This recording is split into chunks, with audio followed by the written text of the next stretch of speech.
It is the morning of the 30th of January 1968. The Communist Viet Cong launched a sudden and unprecedented offensive on Saigon, the capital of South Vietnam.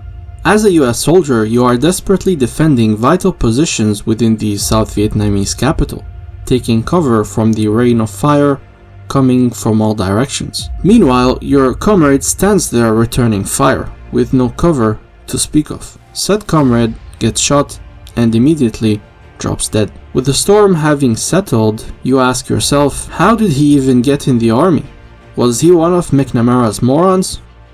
This is the historiographer, and today, the history behind Project 100,000, otherwise known as McNamara's Moron Corps, a project which enlisted hundreds of thousands of mentally challenged individuals at the behest of the US Defense Secretary Robert McNamara, will be explored.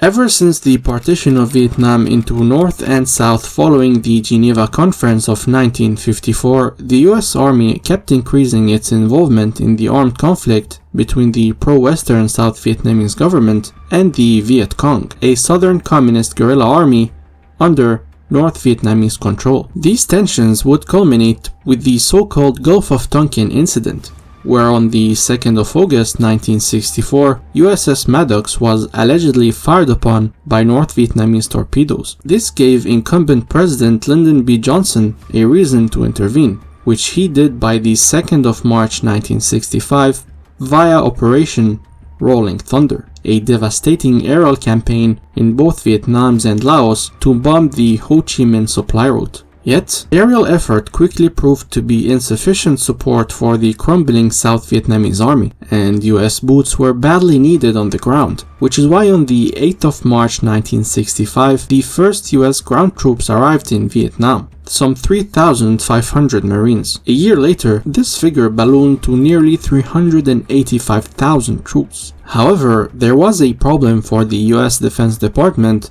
or rather a severe problem in the form of a significant lack in manpower for this sudden massive demand of military personnel. While the highly unpopular draft was still in place and was used to fill in army ranks, it was not enough. Indeed, American able-bodied males used all forms of tricks to evade the draft by intentionally failing military qualifications. This put Robert McNamara and President Johnson in a tough position. Their other options was to either draft middle-class college young men or draft the National Guard, where either decision would certainly result in political suicide. As such, a desperate McNamara came up with the idea of lowering the Army's mental requirements by recruiting mentally deficient and often poor men who had failed the mental aptitude entry tests in a program known as Project 100,000, with the aim of drafting 100,000 men, a project cleverly sold to the public as a way for these socially disadvantaged men to climb the social ladder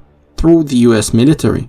As one can guess, this idea born out of desperation had disastrous consequences. In total, over 350,000 mentally challenged soldiers were drafted in Project 100,000. Here is a look at the statistics concerning their military performance according to Gregory Hamilton's book, McNamara's Folly. The New Standards Men, or NSM for short, otherwise pejoratively known as McNamara's Morons, were 3 times as likely to die in combat compared to normal soldiers. The NSM had more than twice the court-martial rate of non-NSM soldiers. The average NSM IQ was less than 75. Perhaps one of the most tragic examples in Project 100,000 is that of infantry platoon leader Barry Romo and his mentally challenged nephew, Robert. In 1968, Barry learned that Robert, his nephew, had been drafted and was being trained at Fort Lewis in Washington to be an infantryman destined for Vietnam.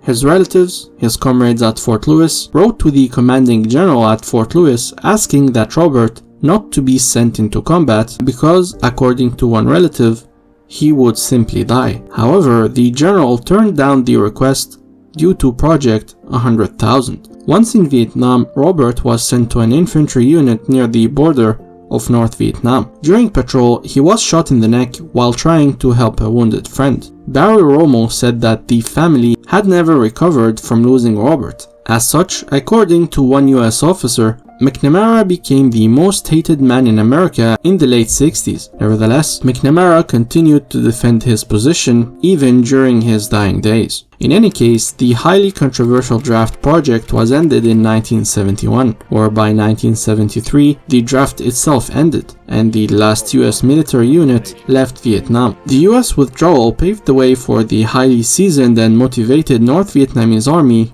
to swoop in and capture Saigon 2 years later, ending the Vietnam War with a decisive North Vietnamese victory. The US has since made initiatives like Project 100,000 illegal, and in 1972 made a high school diploma requirement for joining military service. In conclusion, McNamara's ambitious or perhaps criminal Project 100,000 ultimately resulted in a complete disaster and a pointless loss of life. If you liked this video, then consider subscribing to spread history. This has been the historiographer, and for now, see you in the next video.